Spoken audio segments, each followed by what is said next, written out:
Hello everyone. In this video, we will learn how to create a repository, upload a file and can share it with others, and how the other person can download it and use it.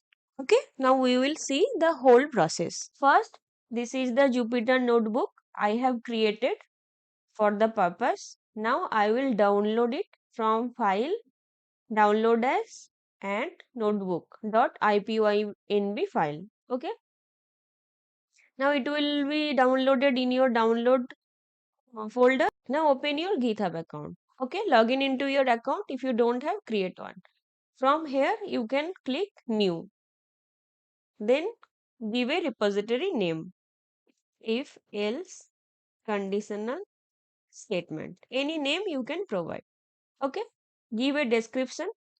It's always better to give a description, but it's not mandatory. It's written as an optional. But it's better if you provide a good description.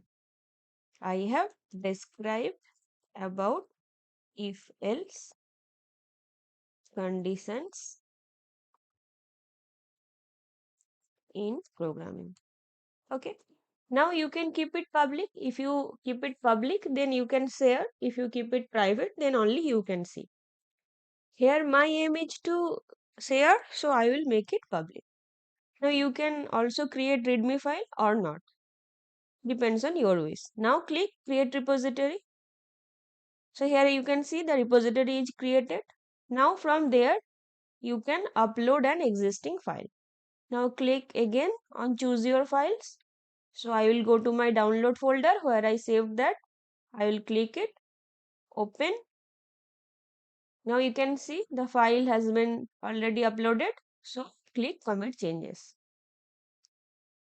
Now you can see it has been uploaded. Here you can see it. Okay. Now if you click on this code button, the green one, here you can see an HTTPS link. Copy this link by clicking here. Okay. Now from my another account, I will show you how to download this. You have to share this link with your friends you want to share. Okay. Now this is my another account. Here I will just paste the link. Now you can see here from code you have the option to download the folder. So if you click download zip, then it will be downloaded. Now it is downloaded in my download folder. Okay, from there you can open. So you can open in VS Code if you have installed, or also you can open in your Jupyter notebook.